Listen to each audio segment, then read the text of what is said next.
Good morning, everyone. Welcome to the Wednesday, September 20th, 2022 Oregon Prescription Drug Affordability Board's meeting. Let's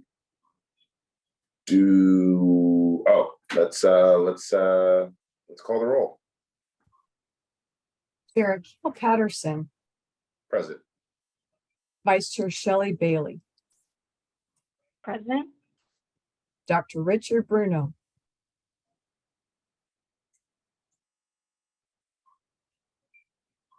Present. Dr. Amy Burns, Present. Dr. Daniel Hartung, Present. Robert Judge, Present. John Murray. Present. We have a quorum, Chair. Thank you very much.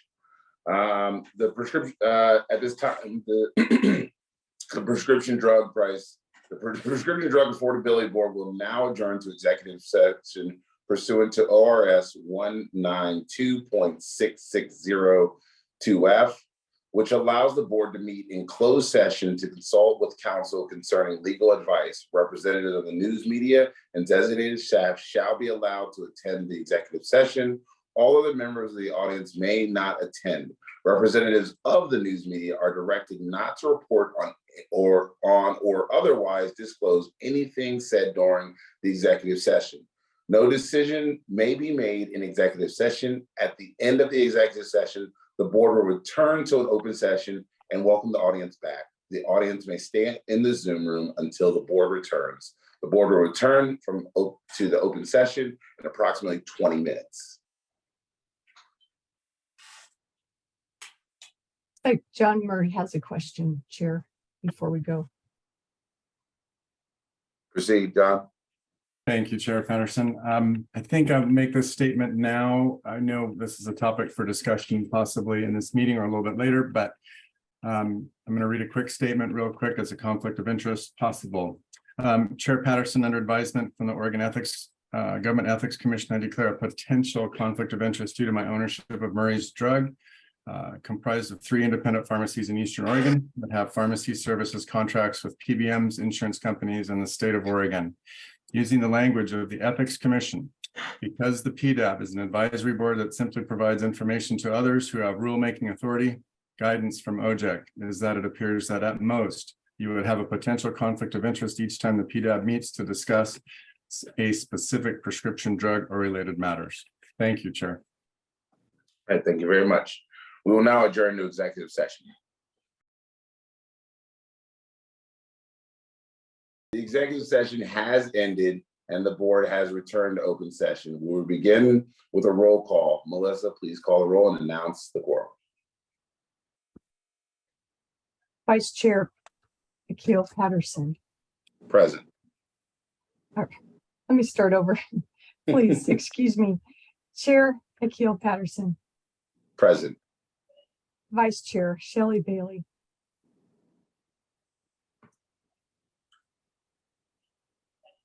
Working on her settings here. Yep, by show of hand, Vice Chair Bailey is present. Thank you. We'll keep working on those, Vice Chair Bailey. Dr. Richard Bruno. Present. Dr. Amy Burns. Present. Dr. Daniel Hartung. And let's change Dr. Hartung. And Hartung as signified with a raise of hand. Thank you. And we'll work on those settings too. And then we have Robert Judge. Present. And John Murray. Present. Chair Patterson, we have a quorum. Thank you very much. I'm going to ask the members if there are any changes to the draft minutes for approval. I myself do have a motion to amend the minutes to clarify that during the last meeting, we did take there was a motion from Vice Chair Bailey, and for clarification purposes is that no data set is excluded at this time at all, and that we still look at all data sets that are given to us in the same manner, so long as that the data is relative to what we are looking at.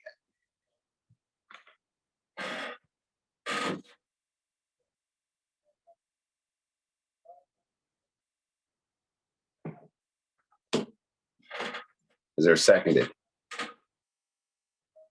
I second to edit the previous notes to reflect what Chair Patterson just expressed. Okay. With the motion on the table, is there anyone that would like to object or abstain?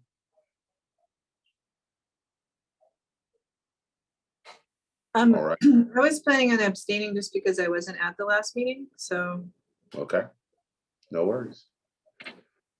So with Amy Burns abstaining, all those just by acclamation, voice vote, just say aye or signal with a raise of hand. Chair Patterson, Aye. it might be best if I took a roll call for this one. Okay, no My worries. apologies. Call the roll. John Murray, Aye. Robert Judge, Aye. Daniel Hartung, Aye. Amy Burns abstains, Richard Bruno, Aye. Shelley Bailey, Aye. Akil Patterson. Aye. Motion carries. passes. And with that now, if there are no more amendments, we then need an approval of the minutes as amended. Is there a motion from the floor? Robert Judge has motioned to So I have signify. I have a Oh, question. question. Okay. So just because we're still in the alternate world, are John and I alternates with voting power for this session? I thought, Ralph, did we not change, did the state statute not change the full members? As the law, I think, doesn't go into effect literally on the calendar until tomorrow, members will not reserve that full right to vote until the October meeting. I thought it was for this meeting. My apologies. Not a problem. Did I need to appoint anyone for this one, Melissa? No, you don't, Sharon. Okay. My apologies for calling those names in the roll. So No worries. Sorry about that. I honestly had thought that it was already set in stone and that we were moving forward with it. Unfortunately, it happens tomorrow, not Yeah. today. So, thank all you. right. Totally. Thank you.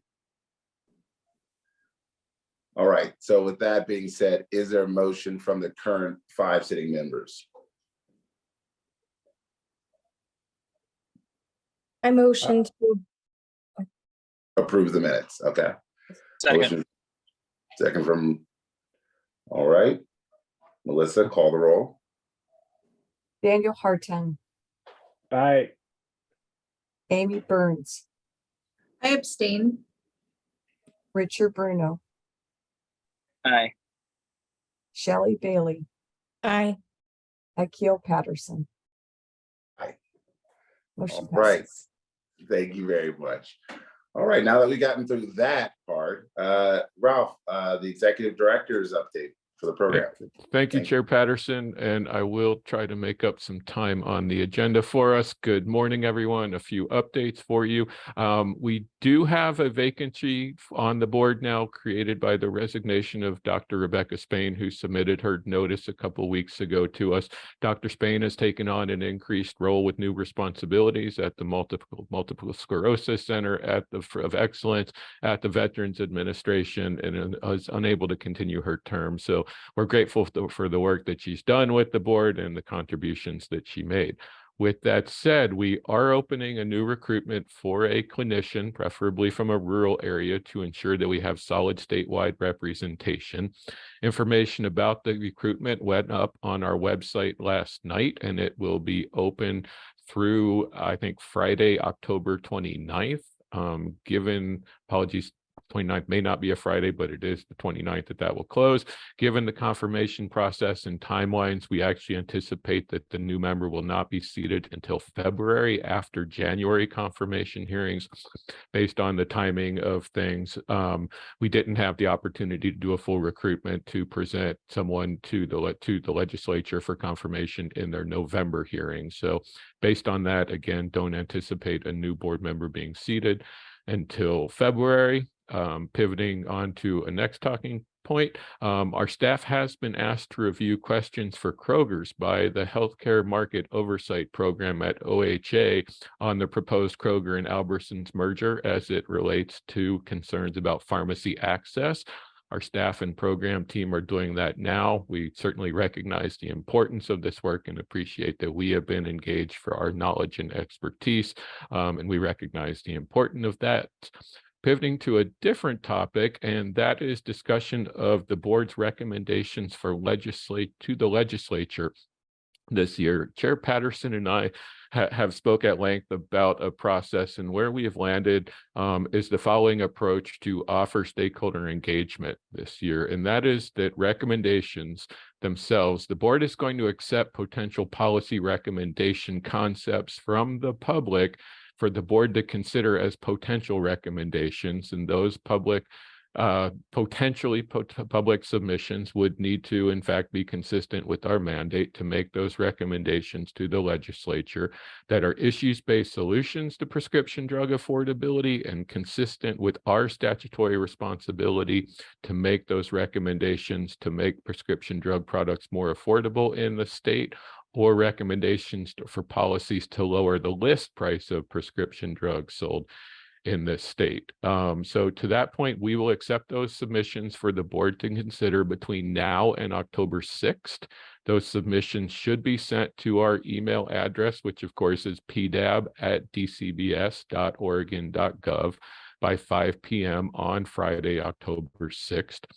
Staff will review and summarize those recommendations for the board to review at the October 18th meeting. All of those submissions will be posted to our website.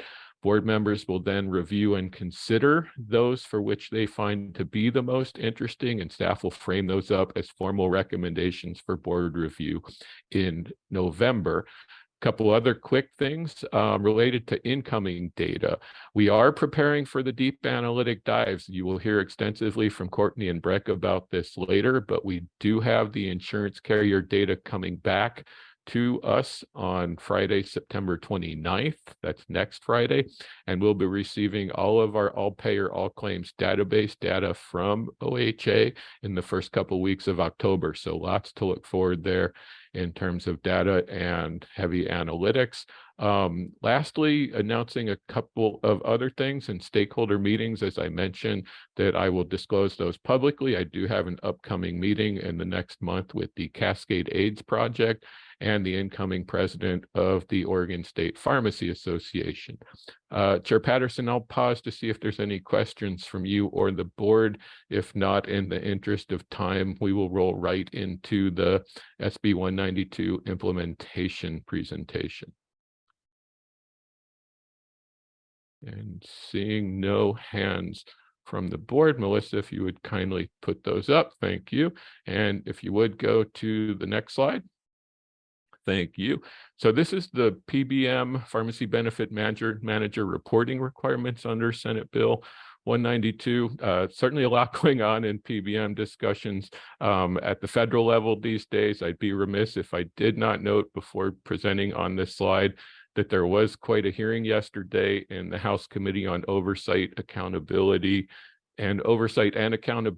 titled The Role of the Pharmacy Benefit Manager in Prescription Drug Markets, Part 2, Not What the Doctor Ordered. Quite an interesting hearing. Had opportunity to catch a couple pieces of it. If you're interested in hearing that, certainly just drop that into your favorite search engine and you will be able to find that. As to our work itself, and you're seeing this process here, currently we're working to get the Rules Advisory Committees, or RACs, scheduled. We do anticipate those occurring later in October into November.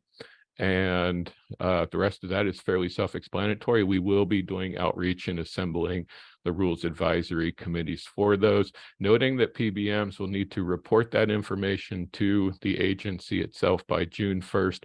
Our obligation will be to aggregate and put that information on the DCBS website by October 1st of 2024. And Melissa, if you'd be so kind to go to the next slide. Thank you.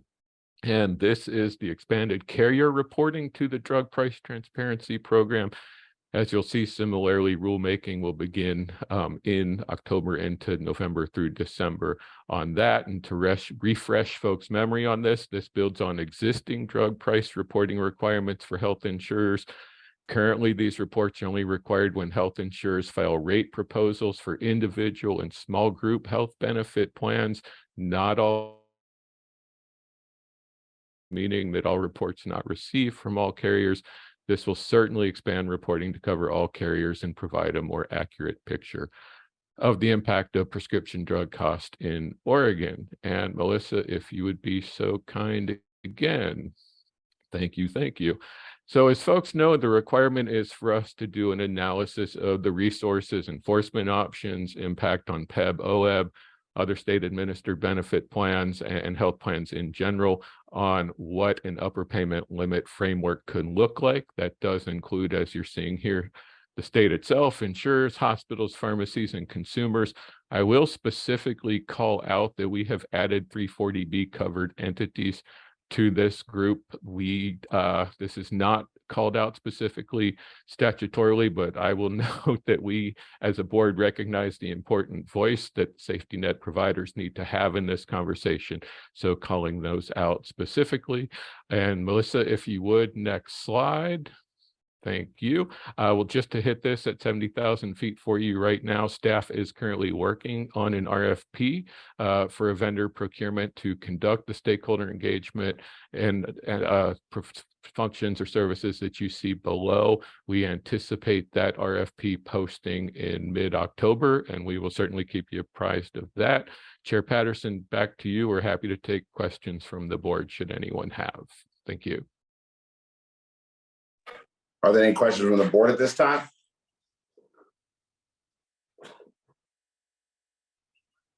Hearing none.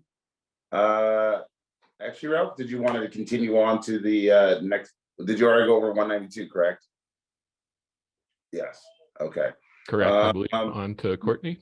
Yep, on to Courtney to discuss the policies and procedures and the delegation, the conflict of interest, and public comment. Great, thank you, Chair Patterson, and good morning, board. So last month during the meeting, we reviewed the red lines for policy updates, the annual policy updates. Again, our policy and procedures, policy number 1, we just updated all the ORSs with. Let's first start with, I want to put a motion out there to extend by acclamation. If there are no objections, we will extend the meeting by 10 minutes. Are there any objections? Hearing none, by acclamation, we'll approve the extension of the meeting by 10 minutes. Thank you all. Courtney, continue. Thank you, Chair Patterson. Again, just reviewing policy number 1 updates.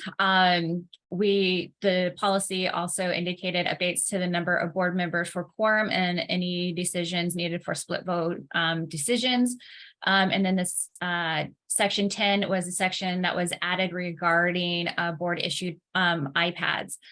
There are additional other minor edits that can be reviewed in last month's documents, but those were our final updates to policy 1. Again, policy 2 also had minor updates regarding selecting the putting the ORS links in for the statute, and the same with all of the policies with very limited changes within each of those, including any of the forms. So Chair Patterson, I'm going to hand it back to you for a vote to implement the new annual updated policies. And once these are implemented, then we will continue to go forward with the putting the meetings online and having a full board voting rights. Thank you. All right, thank you very much. Here's our motion.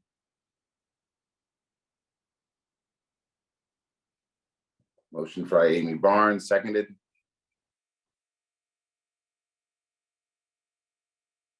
I second the motion. Seconded by Vice Chair Bailey. Melissa, call the roll. Oh, hold on, my apologies. Is there any further discussion?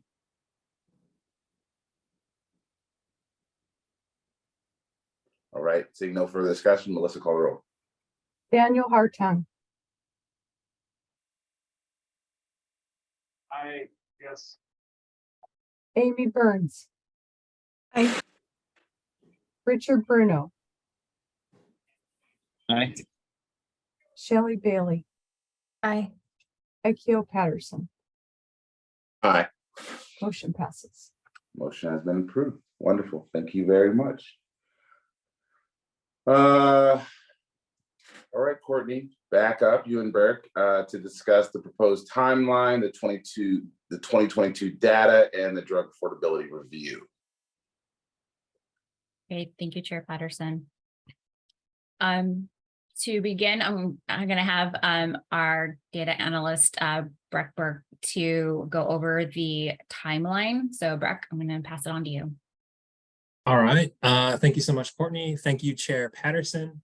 And thank you for the board, for giving me the chance to chat through this slide with you. Courtney, can you advance to the next slide?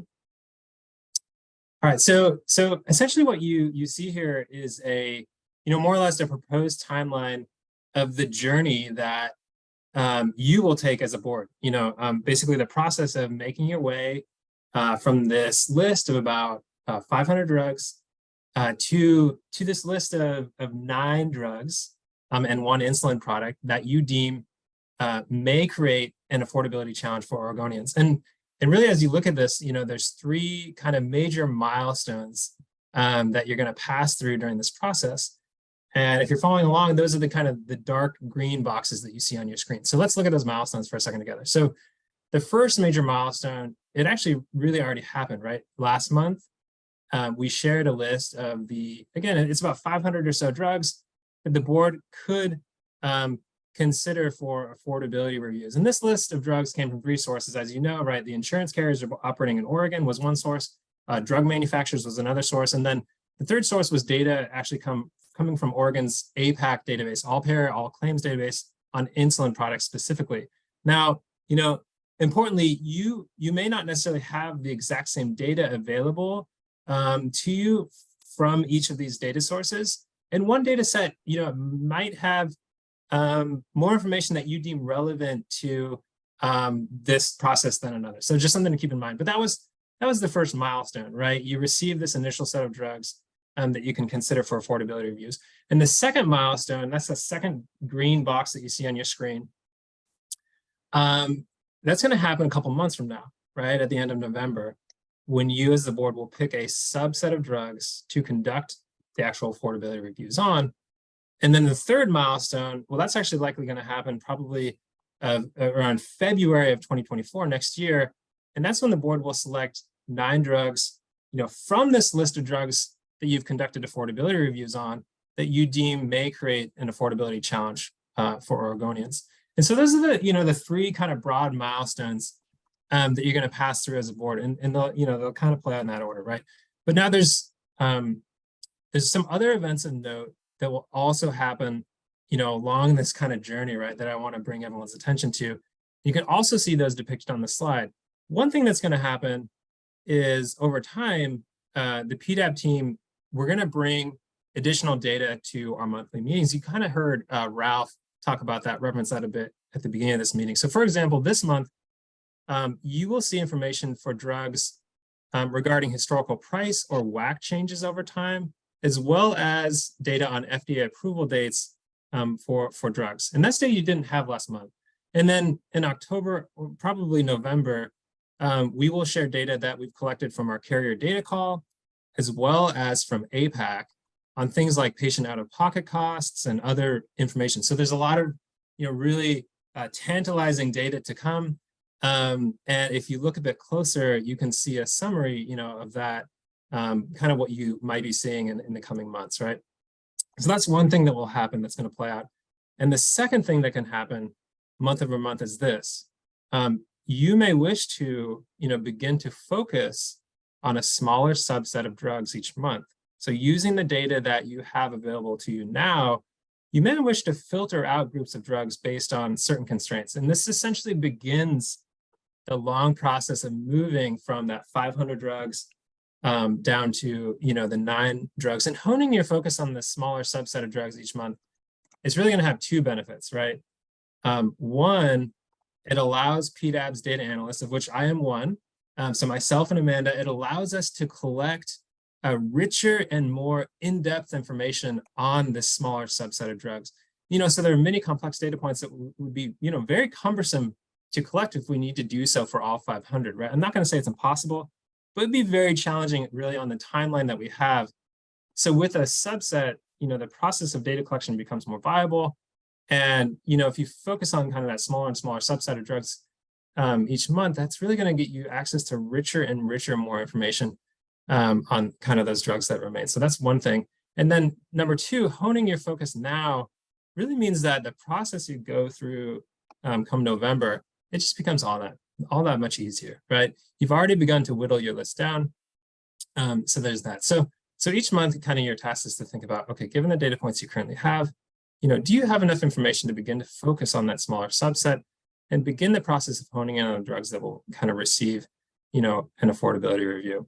And so that just wanted to kind of lay this out as we sort of jump into the data. That's essentially the journey that we're all going to take together. Really, you as the board will take. I thought it might be useful for us to kind of step back and look at it, kind of gaze on it together. With that, I guess I will ask any questions. And if not, I can turn it over to Courtney, who is going to take you through some of the data. All right, thanks, Brack. I'm gonna share. Melissa, can I have sharing access, please? All right, I Yes, got let it. me- Thank you. I got it. Thank you. All right, so for following up with Brack was just saying, I thought I just saw a hand. Yeah, Robert, we're good. Sorry, just but Breck, I appreciate kind of the overview. I just want to make sure that I understand, we're going to continue to refine and hone and aggregate data as we go through the next couple of months. In the intervening periods that we're reviewing, we won't have the complete set of information to make decisions, right? So we're interrogating, investigating, making sure we understand the data that's being presented while we're still accumulating additional data sets.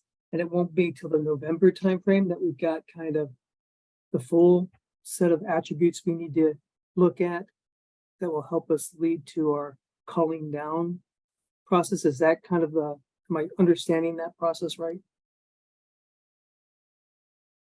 That's correct.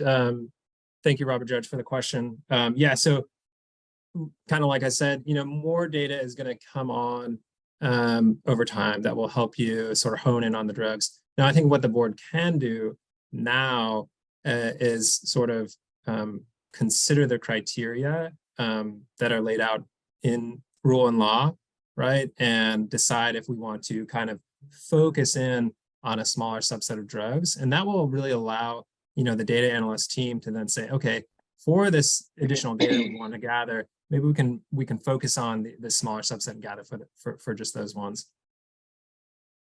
And Courtney or Ralph, please feel free to chime in just to make sure I want to make sure that I, accurately conveyed sort of the timeline and how that's going to go down.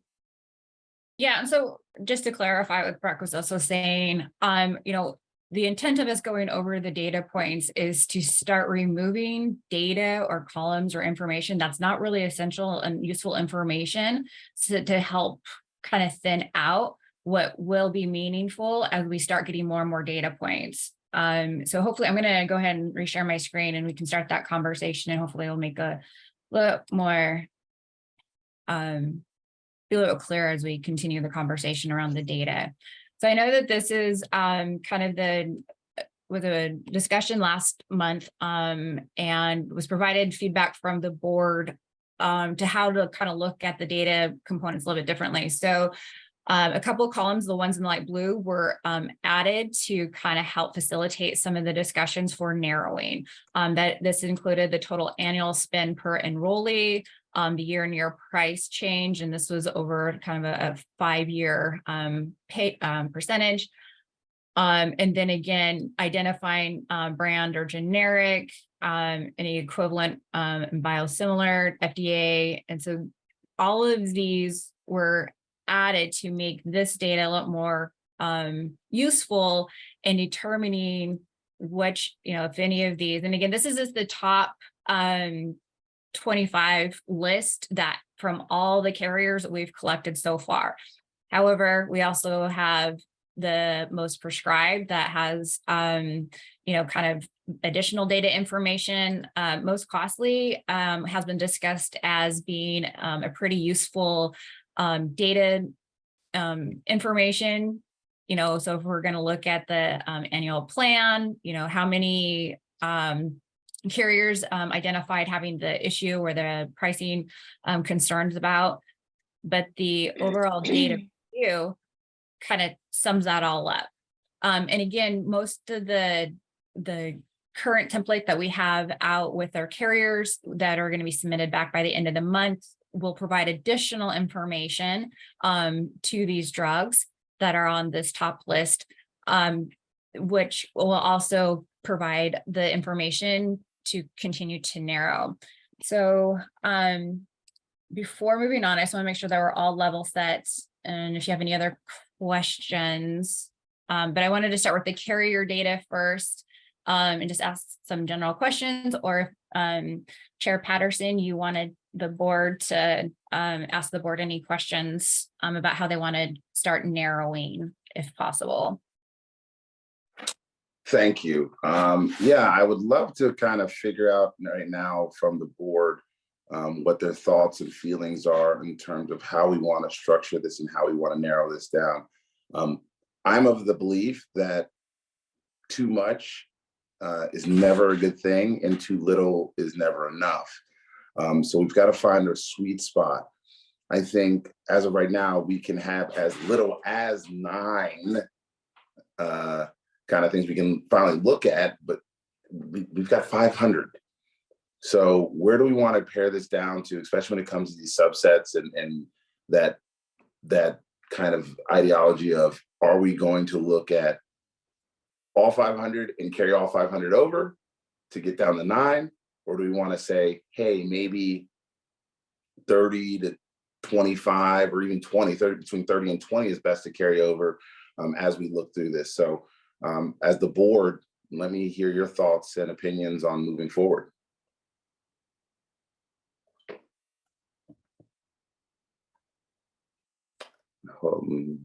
Yes, I don't know if you can see, but Vice Chair Bailey has her hand up. Okay, I couldn't see, so. Oh, yeah, no problem. I figured that was the Go case. ahead. I've been having Go ahead, technical Tony. issues all day here as well in my hotel room. But Chair Patterson, I think just to piggyback on what you just conveyed, at least from my perspective, I obviously welcome, everyone else's thoughts. It seems to me that maybe initially focusing on this kind of top drugs to review tab would at least, give us kind of enough to get started with and really just focus on the drugs that are here on the tab that we're looking at right now.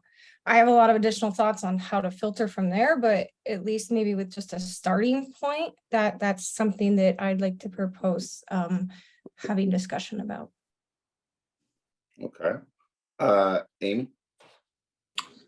Yeah, so I think it's column AC, which is trying to, I believe from the meetings I had with Amanda, have a cross contextual column. So it's something that's appearing on more than one list, is my understanding. Yeah, Which so this is the model of all the carriers all together. That breakdown is found within each of the individual tabs. Okay, so I think that might be definitely something to kind of flag as drugs that are on more than one list. Looking at this, there are a number of things on here, for instance, like the top 4 listed that are IV. So they're infusions, they're not, and it's not just those, but they caught my eye. So not that we shouldn't include them. I think Keytruda is probably a great candidate, but it's challenging when you're comparing medications that are available as provider administered drugs than those that are available essentially from an outpatient pharmacy and are self-administered or given. So just something like a bit of context there. It doesn't mean we can't include them, but Yeah. it just might make it challenging trying to compare. You know, we might not be able to compare them in the same, you know, use the same attributes for a comparison, and out of pocket, for instance, to a patient might look really different. So just some thoughts there. So I guess on that one, my question is like, so, you know, we've thrown around looking at, you know, even biosimilar drugs, and then also administered drugs. Quick question for the staff, when, or even, you know, some of our physicians here, when administered drugs are administered, do we actually look at is that the overall price to administer them as well, or is that simply the price of the medication itself? And I believe it was just the medication itself, correct? Okay, so there's still a high cost to these nonetheless. So because again, I'm thinking of a young individual who's 18 and was telling me about Crohn's disease recently, and saying, I still have to go in, but we're still paying for the medication out of pocket. And so I think that's kind of where I fall, is I'm hearing that part, is that the insurance might pay for the administration, but they still have to pay out of pocket for the actual medication itself. Does that occur? And if so, do we want to remove the drug?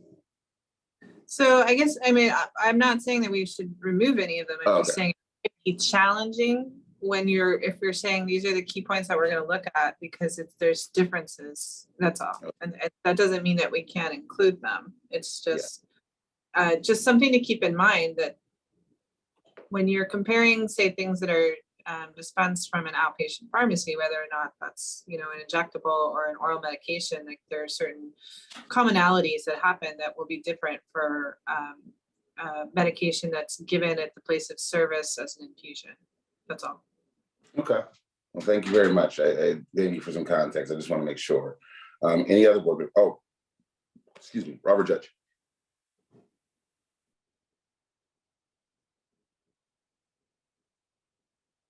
It looked like Vice Chair Bailey had her hand up. Nope, I've been chatting a lot, Robert. Please go first. Okay, so when I think about this and the data, there's a lot of data here, and you can get kind of tied up going through it. But when I think about our mission, I break it along kind of a couple of threads.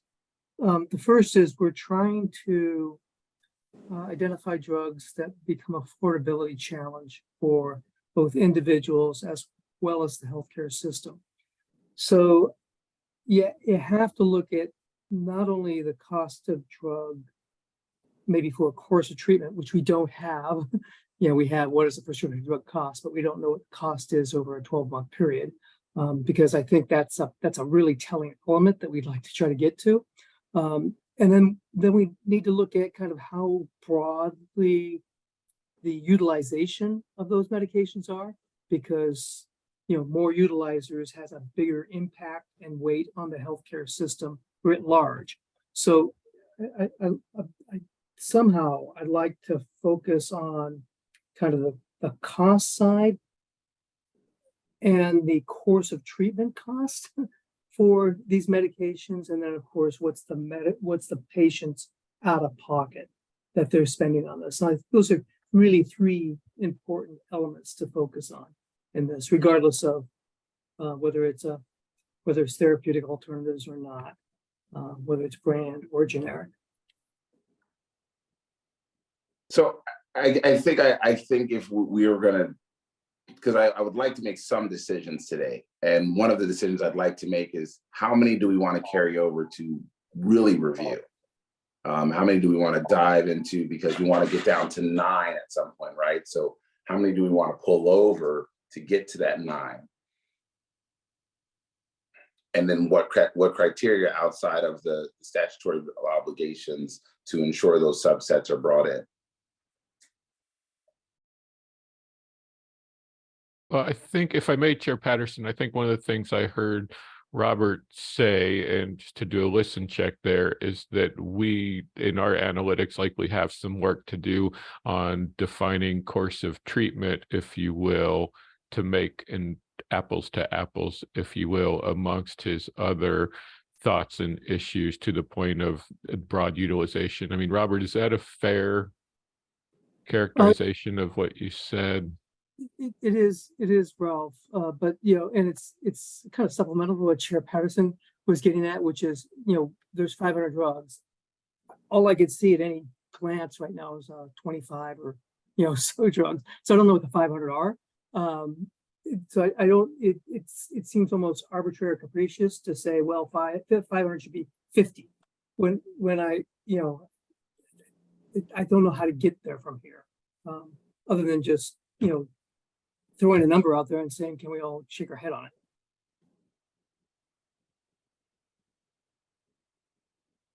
Let's go with Vice Chair Bailey, because I noticed that she had been next, and then we can go to Daniel, then Richard, and then back to Amy.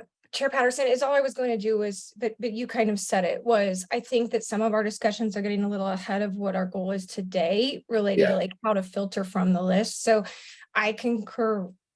I was just seconding what you were saying when you said it, which was, getting us just to a list using the data we provided of, a manageable number of medications, which was why I had just proposed an amount earlier. But obviously there's physicians here that have more to share.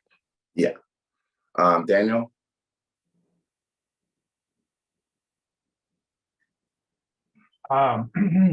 So I think it's just a clarifying question and comment about the carrier universe's commercial health plans, which is a very significant portion of the state's healthcare consumer. I'm wondering, and I think focus there is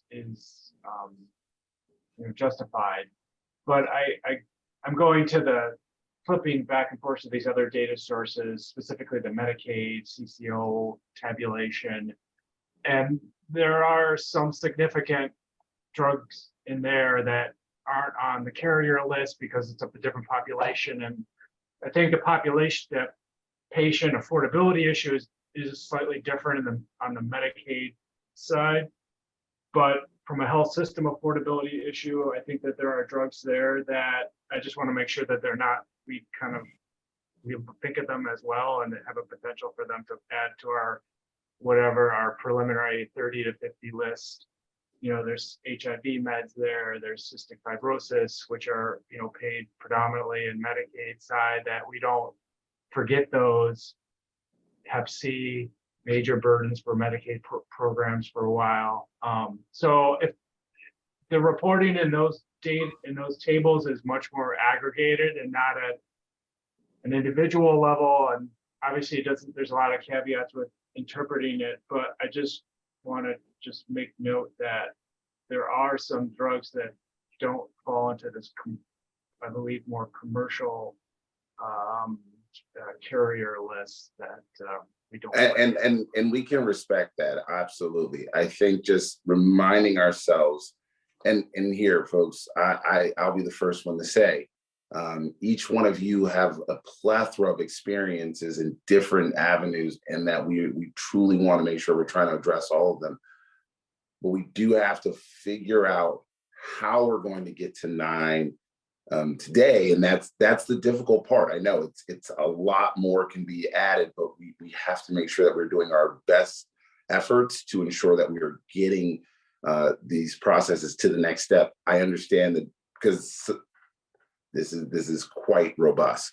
Let's go to Richard, and then I'll allow Ralph to jump in after Richard. Richard, Bruno. Oh, thanks.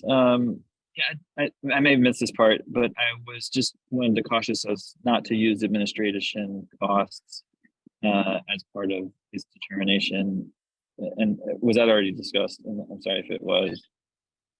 Yeah, I think we clarified that administrative cost is not something that that was not in this data, correct, Courtney? Yeah, it's not fully associated unless one of my data analysts want to clarify, since they see it more readily than I do, but my understanding is not associated directly with administrative costs. Hi, Amanda Claycomb here. The carrier data does not include administrative costs in it, or it should not. Thank you very much. Thank you. Ralph? Thank you, Chair Patterson. Dan, your comments are not lost on me about the CCO data. And I guess a question there of you. We obviously, as a DCBS as an agency, does not have regulatory authority or purview over CCOs or their contracted PBMs for that matter. Thus, they were not included in the data call that was issued that we're getting all the commercial carrier information from on the 29th. The information that we got from OHA really does align nicely in terms of top spend, et cetera, et cetera. It's your request, and if the board thinks that this would be of value in noting discrepancies in population, as you noted, et cetera, we certainly could go back and look at that list, the CCO list, in more detail if the board thought helpful, and if there were to be drugs on that list that stood out as deltas or boluses to you. Because again, to Robert Judge's point, you know, our charge is a little bit bifurcated in both identifying drugs that are unaffordable to the healthcare system, right, and to consumers through out-of-pocket costs. So to the point, the out-of-pocket cost pieces will be revealed largely through the carrier data call. If you would like us to go back and look at the CCO list to identify where specific drugs in that realm, minding you 1 in 4 Oregonians is on the Oregon Health Plan, we certainly could do that if you felt there was utility there. Vice Chair Bailey?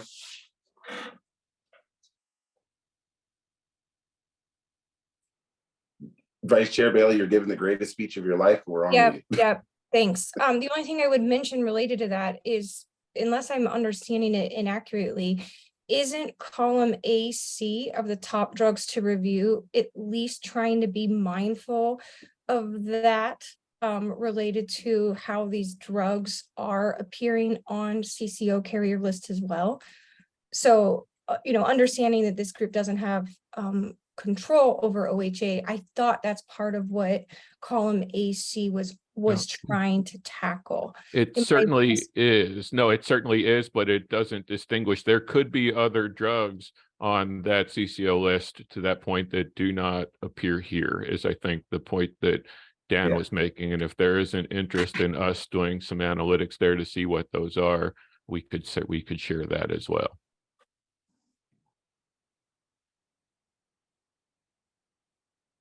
We showed where there was overlap, not those that did not overlap, that still could be important cost drivers for CCOs based on population things that Dr. Hartung suggested.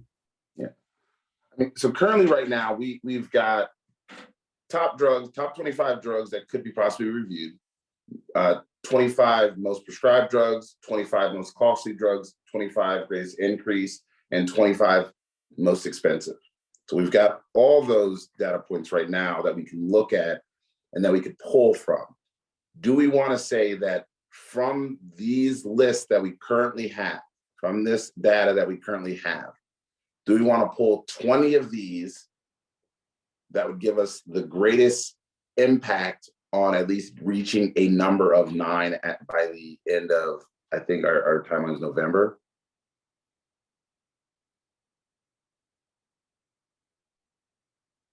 Yes, it's November, but okay, like to have the subset. So again, this is the conversations to identify the subset, and having the board kind of understand a number of the subset number may be beneficial in kind of drilling down.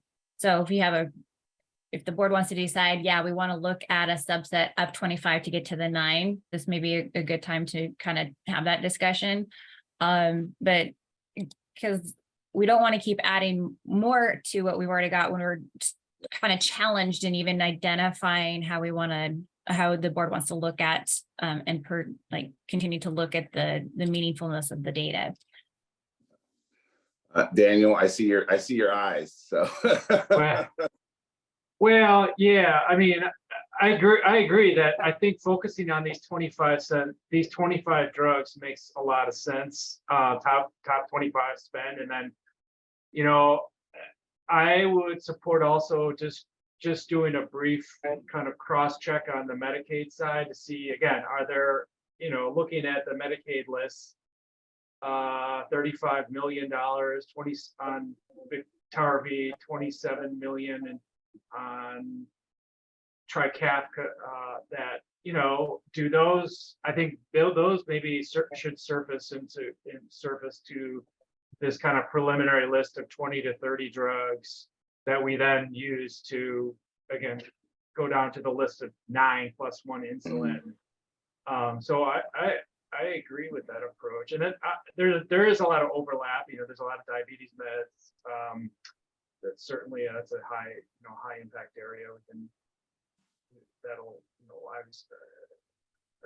So if you could, of our list of 10. So sure. Okay. Dan or staff, if you would throw that CCO list up for a moment, perhaps would there be kind of a cut line, if you will, and know that information does not include gross utilization or per claim cost or anything like that. But as you see those dollar amounts, would there be a threshold that you would want us to come back kind of above the line, below the line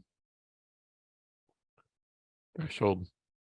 I mean, maybe just looking, I'm gonna interject as, and maybe just say the top 25 in Medicaid and top 25 in commercial, and just to be, you know, just a simple cross, you know.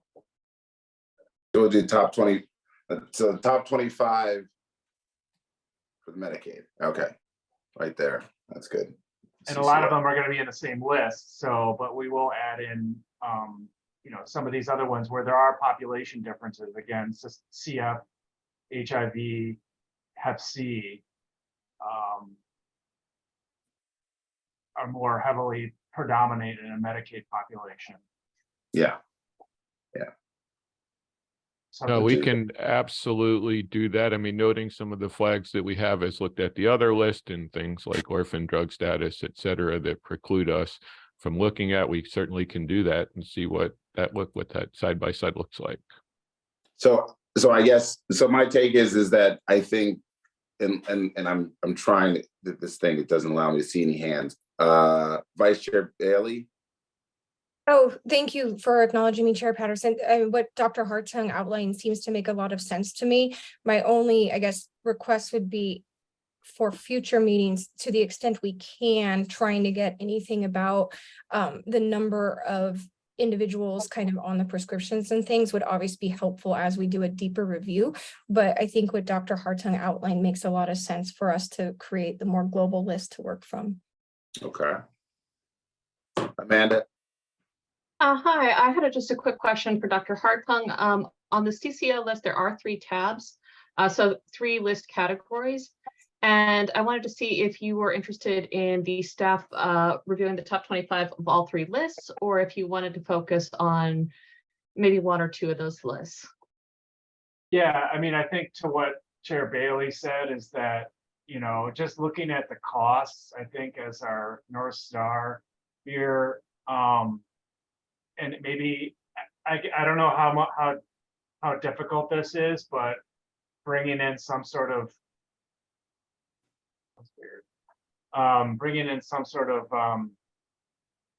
metrics around how many beneficiaries are using those drugs, how many claims for the top 25 by spend. Sure. And noting that we'll be getting that terabytes of APAC data in the next several weeks, I'm going to speculate that that's a doable analysis. So, yeah, but we're comfortable with looking at the top 25, using this as our comparison, and then weeding down from there. from my perspective, blending the CCO list Yeah. with the top 25 carriers and removing duplicates, and Yes. that's my understanding of what we're saying. Yeah. So if that is done, then this committee would be more than excited to continue to move forward as we then dive deeper into this from our into our subsets, correct? Okay. Chair Patterson, Robert Judge raised his hand. He Yeah, I may see. not see it. Robert, go ahead. Just to clarify the point that Vice Chair Bailey made.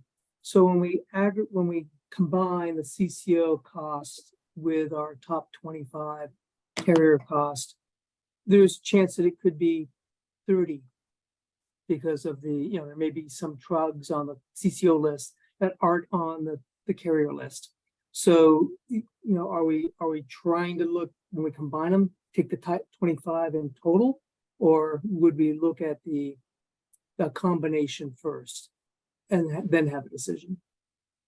Well, I think the concept is to get us down to a reasonable number. Again, if that reasonable number says, hey, we would go no more than 30, then that, again, this is paring us down to ensure us that we get to that final selection criteria. Sure. So, Well, and again, there's a motion, there's no decision made at this time until there's a motion presented by the members. Yeah, Chair Patterson, I appreciate that. I'm just trying to think through the options. I'm totally on board with, as Dan said, using total cost as our North Star as a starting place. Just trying to figure out when we combine those two lists together, what that non-duplicative list looks like.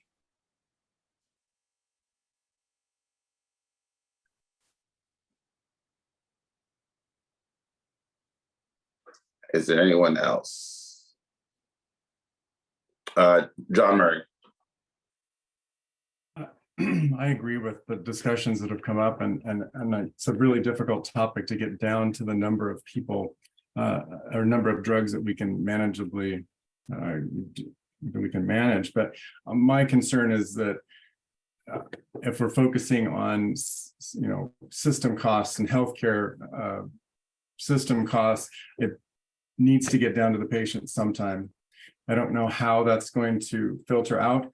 The course of therapy cost, those kinds of things, I think might be difficult, but possibly needed on the top 30 that we come up with, or whatever number it is. But if it doesn't come down to the patient, somehow the savings gets to the patient, this whole process is questionable for me, because the people that come in and talk to me and can't afford their prescriptions and don't take their medicines and don't buy their groceries. So however we do it, it needs to, in my opinion, come down to people that are in rural areas that aren't taking their medicine. So I'm sorry for that vague comment, but however we get to it, we need to do it, please. Don't apologize for wanting to care and provide for your clients and your neighbors. Because that's what you are as a rural community pharmacist. You are the one who has to explain their medications to them, talk to them on a daily. So please never apologize to me, because even coming from a major in the city, I understand that there are my friends, my grandmothers, they have had to make that hard decision to break a pill in half. So we understand that. Ralph, go ahead. Yeah, thank you, Chair Patterson. Just to that point, you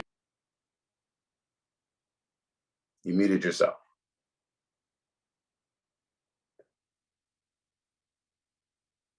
Thank you. Apologies. So, John, appreciate everything you said. And to that point, this is where that carrier submitted data that's going to come back to us a week from Friday, right? That's going to tell us all that salient and prudent information that you're looking for in terms of patient copays, out-of-pocket cost, et cetera, et cetera. And if you'll recall, we painted with a broad brush there in that request in a large number of NDCs. So I do believe that as we get that information, and will our team be able to synthesize and process that and produce meaningful information overnight? I'm going to be the first to say, no, we will not. It is going to be a massive amount of data for us to review, but I think that is going to provide all of the context necessary to get where you want to go, and for the board to make those very informed decisions. and Vice Chair Bailey. Thank you, Ralph. And the only thing I was going to say to hopefully help Mr. Murray feel a little better about things is it's my understanding that once we get to our 9 drugs, we can look at things from the lens of either affordability to the end individual based on, out-of-pocket expense, or we can look at affordability to the health system in general. So it's my understanding that we do have that flexibility as we get further down our journey to choose from those competing kind of lenses to look at things from. And remember, we will be making recommendations annually. So we will, what happens tomorrow may not happen 7 months from now. So we want to make sure that we are cognizant of that, that a new group or a new subset will come in and have to look at more data and more information. And oftentimes, many of these don't change by that much, to my understanding. So with that being said, are there any motions from the floor, or are there any more comments or discussions needed at this point to ensure that maybe we are going to be able to focus on something and have some sort of vote? Chair Patterson, if I can interject real quick, and just a couple for the board members to consider that would be helpful in helping our analysts look at all these data points that we have and they're about to come in.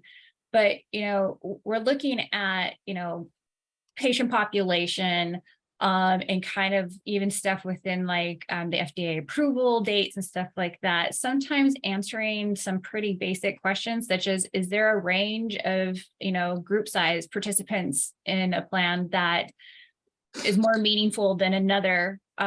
Or, is there a date range within the FDA approval dates? Is it 5, 10, 20 years?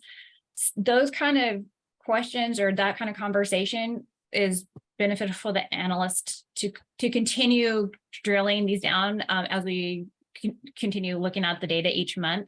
So like, if we have here, number of participants, if you only have, the 700, is that enough of a the enrollees? I think we have, there's some that have like few. Is there a range that is more meaningful to look at? These are kind of the questions that would be really helpful for the analyst today to continue going. So I think that, we'll start with those if anybody has any feedback on that. Go ahead, Ralph. Thank you. Vice Chair Bailey, I wanted to just provide one level of clarification from your last comment. And apologies is why I'm asking that, as you had said, that to do a listen check, it's not that we need to do anything with the 9 drugs once we've identified them. We don't have statutory authority to do so, but I just wanted to do a listen check as a public meeting and a matter of public record, that's what you were saying, and if not, give you opportunity to provide clarity on that. Oh, thank you. My understanding is that what we're doing is for educational and informational purposes only. So that was not my intent to say that we were doing anything beyond looking into it. One thing I did want to say, though, as a response to Courtney's last comment, was to review further by looking at total enrollees or anything.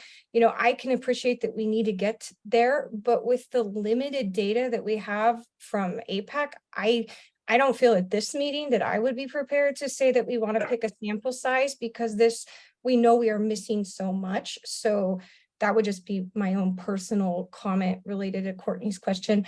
Clinicians probably have a lot better perspective on some of the other columns, but I wouldn't be comfortable narrowing it to number of enrollees using the data we have right now.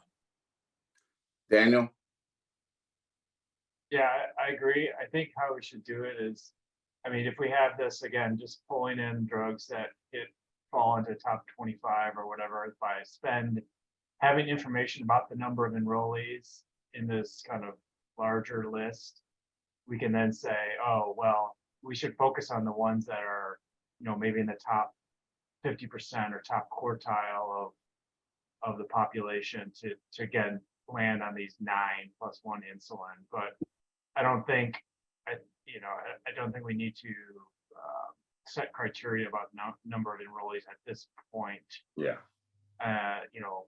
what, 30 million is a lot of money spent regardless of if it's 200 people or 4,000. Well, we can make those decisions. We have a little bit more deep, smaller, more granular list. Yeah.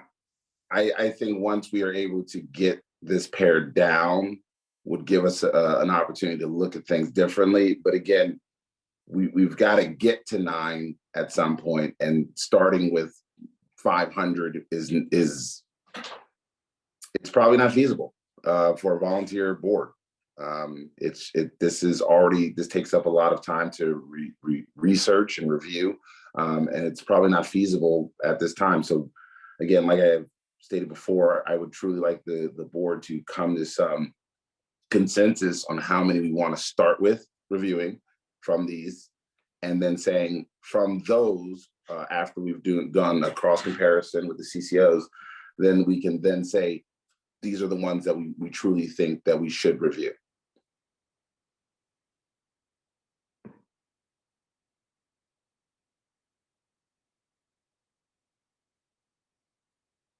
So are there any motions or recommendations from any board members at this time?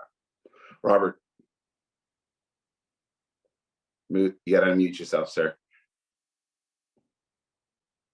It's not a motion because I can't do that, but the suggestion sounds like, let's look at the top 20 most expensive drugs as a starting point, right? So when I say expensive, it's the drugs that we spend the most on. So if we are looking at the this most costly tab here, Mm-hmm. And we merge in the CCO data, maybe looking at the top 20 of that combined total. And then we can start reviewing utilization, belly buttons, out-of-pocket costs and things like that. But starting with costs and setting a number seems to make sense to me. All right. From anyone that is a voting board member at this time, Vice Chair Bailey. I would want to just clarify related to what Robert Judge said, that I think if we are going to be scrubbing against the DPT with CCOs, that we should filter the data by number of carriers impacted. You'll see it's ranked from 9 down to like 5 or 6 or something. That's a plan design issue from my perspective. So I think we should be trying to focus at least on ranking it based on like 100%. So knowing that all carriers are impacted seems to me to be how we kind of remove some of the issues with plan design when we're looking at, if we're narrowing it that narrow, so if we're narrowing it to 20, then I think we should be filtering the DPT data based on, knowing that at least 100% of the carriers are impacted. So that might be more granular than people are wanting to talk about, but it's something that jumped out to me looking at the data, is when you get to drugs that are like only impacting 6 carriers or 5 carriers, that's plan design. And so that's my rant related to how we filter some of the information. So I think the list itself, as of right now, effectively does do that. The top cost, and it says the number of carriers impacted. It's 9. Correct. I'm saying filter it by focusing on 100 or the 9s first, and then going down. So when we're scrubbing this 25 list plus the CCO, I've heard people suggest things like 20. Well, that means we can't use all the drugs on this DPT list because there's more than 20. So I was just saying, let's prioritize going from 9 down. Well, Vice Chair Bailey, you actually can make a motion. So we can focus on 25 or 30, but yeah, I mean, personally, I guess I would like to motion to piggyback on what Dr. Hartung suggested, which is combining the top drugs to review from the DPT carrier list, filtering it by percent of carriers impacted, and adding the top 20 drugs from the CCO list, flushing out duplicates, and then choosing the top 30 drugs from there. All right. So there is now a motion on the table by Vice Chair Bailey to repeat that one more time. I'm still trying to write it down. Okay. Let's see. Combine in Dr. Hartung raised his hand, so I want to make sure he can. Yeah, I guess I just, I don't know enough. So does that mean that, like, if it's less than 9 carriers, that the other carriers don't cover that drug, or they didn't report on that drug? I don't know enough about that variable, the number of carriers to know if that's a data flaw or it in fact due to, they're not impacted because they don't cover it. Sure, if I can, and we may not have the information. I know Steve Kuehman is with us.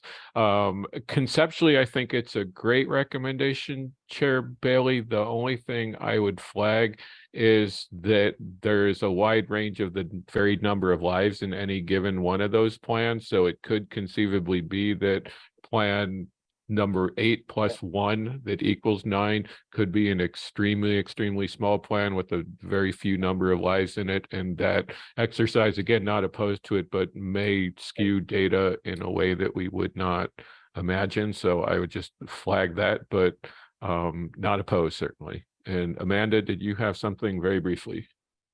Yeah, real quick. It could be too that a certain carrier was maybe the drug was maybe number 26 or 27 on their list, so it didn't wind up on their 25 for reporting. So just kind of keeping that in mind, it could still have an impact for that carrier. And the other thing too is we are happy to filter on a number of carriers. If the board has a recommendation of the number of percentage they'd like to filter on, that would be helpful for guidance. Robert? Just jumping on Amanda's point, that was the point I was going to make, is that just because it's not flagged as a carrier code in that column F doesn't mean that it's not a covered drug. It just didn't meet the criteria for top 25. So I think filtering, using the two together, total cost and carrier at this stage, I advise the voting board members to just maybe look at carrier, but look at carrier as one of the criteria when we get into the culling exercise, but not use it to cull the list, the original list down. All right.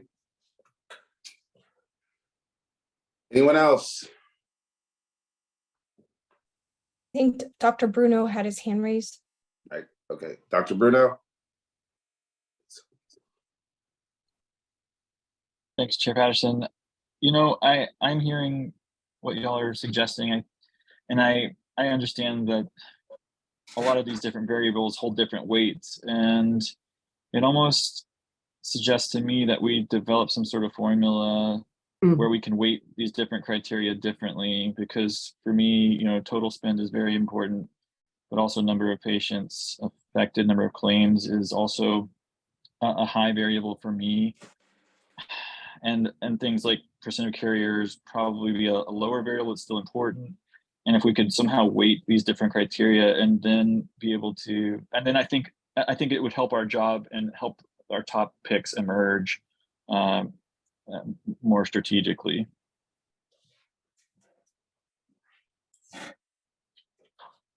Thank you. This still does not get us to where we need to be. And I know everyone is that this sometimes, something that someone once told me is you go into a room with 3 lawyers, you can have 25 different opinions by the end of it. And we're getting to that point where we've got to start looking at what are we using to get to pare down. And from that pare down, giving staff direction can happen, but we've got to start looking at what are we going to do to get them to that number? What are we going to do to say that we are not going to look at 500 prescriptions? So we've got to do that. And I think the message has been total cost or total spend right now is our North Star. If we use that as our North Star, combine that and merging with some of the CCOs, then we can start to figure out, okay, now that we've got these, we can then look at the subsequent data to make sure that we are able to execute. Is that what I'm hearing? Chair Patterson? Yes, ma'am. I'd like to propose, and it wasn't my intent to remove anything that didn't have the number of carriers as 9. So I'd like to Yeah. amend what I'd like to propose, which Okay. is then, can we add the DPT most costly drugs that are in the list and scrub it against the top 25 for CCOs, and then filter it based off total costs and pick no more than 30 drugs, which also needs to include insulin products for us to review.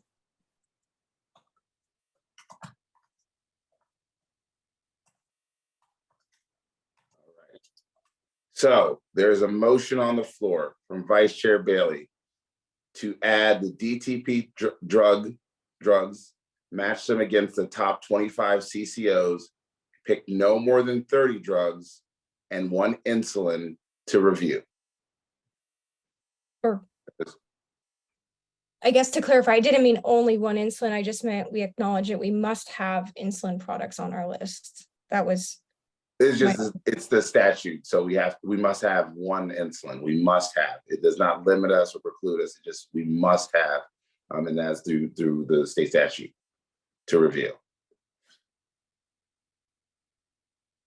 That is the motion on the floor. We are open to discussion. I'm sorry, there's a motion. Is it seconded? Excuse me. Anyone willing to second that? I have a clarification. Can we do like a separate thing for the, like, just say, we'll do the ones for the non-insulin drugs, whatever the top 25, whatever you said, and then just have another for the insulins, because it's going to be, I feel like it's a separate process, maybe a smaller list of like 10 insulins, or is that too complicated? So I need to figure out what you would like to see with that, because again, this is just saying that if by happenstance you picked 25 from the CCOs, 25 from DPTs, and then on that list there's 5 insulins, do we need to go back and review more insulin? Is that what you say?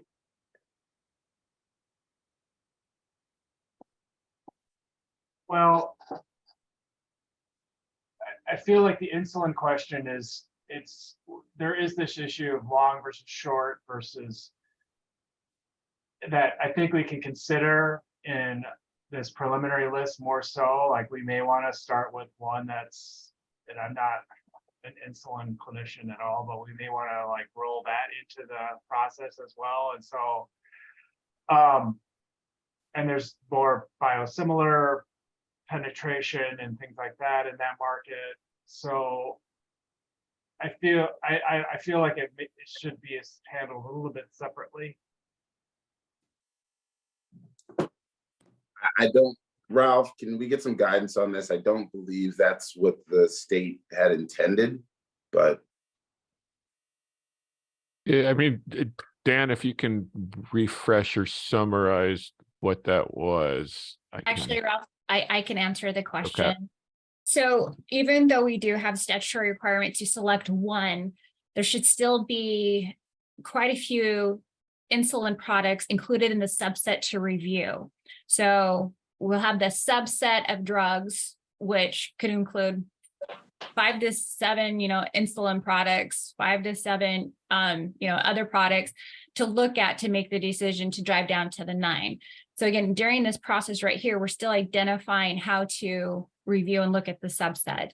And I think what Dan was trying to call out is that we need to have there needs to be a better review of the insulin products themselves, because there are different, as you said, and I just showed it, and I apologize, I'll show it again. There are different requirements when you're looking at the affordability for insulin and how they're kind of wrapped up. So we weren't able to get to the insulin discussion today. Maybe it's next month we'll be able to get to it, but we do need to incorporate more review of the insulin to get to make sure we're meeting that requirement fully. Is that what you're indicating, Dan? Yeah, I guess I just didn't want to, I feel like it's written in the statute, it's like 9 drugs plus 1 insulin. And then it's been presented to us as, here are the drug lists, here are the insulin lists. And then, I don't think that needs to be that much more complicated. I think we have this thing where we're looking at, getting the top 25 to 30 drugs, non-insulin drugs by spend. And then we do something similar for the insulin, maybe a smaller list. To me, that feels right. While I recognize and hear that, I just want to be cognizant that we're trying not to add more. We're trying to pare down at this juncture. And there is a motion that needs to be seconded. Chair Yes. Patterson, if I may interrupt, because I am receiving real-time advice from council, and that is that there is no need for a motion in this discussion. At this point, you as a board are free to discuss narrowing and identifying subsets without formalizing that in any way. So while there is not a necessity for a motion, certainly there is need for direction of staff to provide the analytics to support you. So we don't need a motion. We just need to get through this subset to make sure that they know what we're trying to get them to do.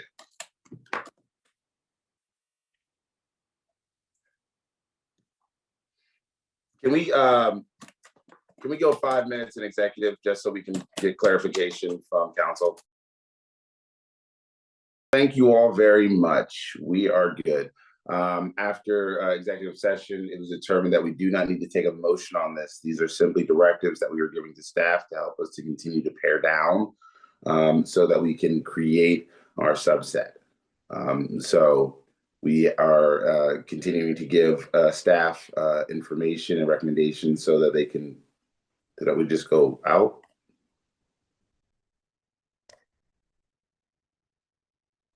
I don't know what that was. Right on. So at this time, I believe some of the things that I had is that we're going to combine total cost and the carrier cost. We're going to look at the DPT drug data, the match, the CCO data as well. We are also recommending that staff look at another list to bring on for insulin directly, and that we will pare down that list as, moving forward. Were there any other recommendations that we were looking at?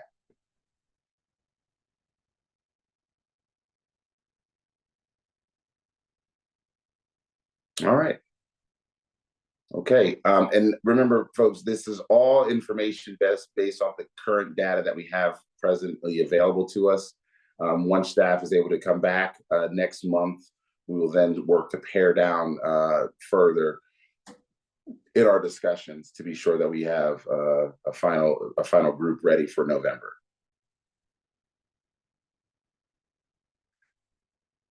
With that being said, were there any other questions, comments from the board? No. All right. Moving along in our agenda then. The announcement is our next board meeting will be on October 18th of 2023 at 9:30 a.m. Ralph, do you have any other further announcements? I do not. Thank you, Chair Patterson, and I believe we have one person signed up for public comment. Yeah.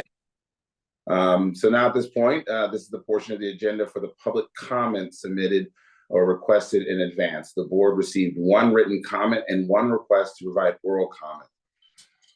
I now call on Ms. McGrew from the State Pharmacy Director of Pharma or Eric Lenz of Pharma to present for 3 minutes.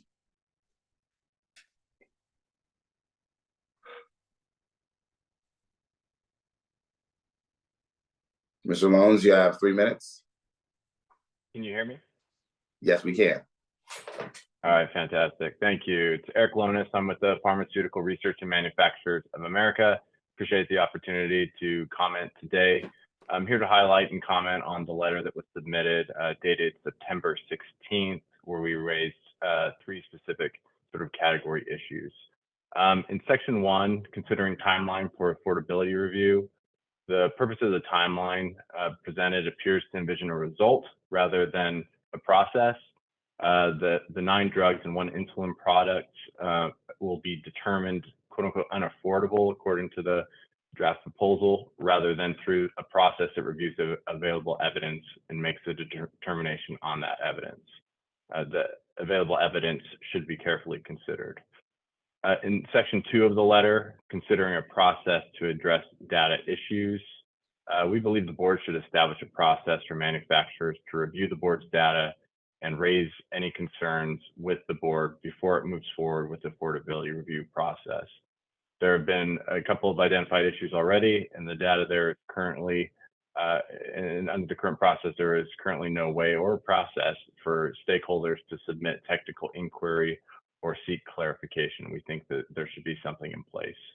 And then in section 3 of the letter regarding protections of confidential trade secret or proprietary information discussed at executive session. This has been a recurring theme in a number of our letters.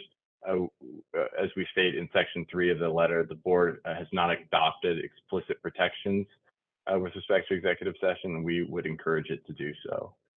While we've expressed concerns and continue to express concerns, we do look forward to being able to meet with you and continue to be a constructive partner on this process. Thank you. Thank you very much for your comments. We now, being there is no further business before the board, we need a motion and a second to adjourn the meeting.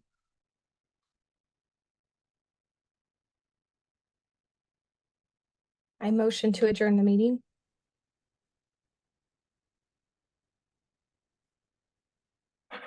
I second that. Motion by Vice Chair Bailey, seconded by Daniel. Melissa, call the roll.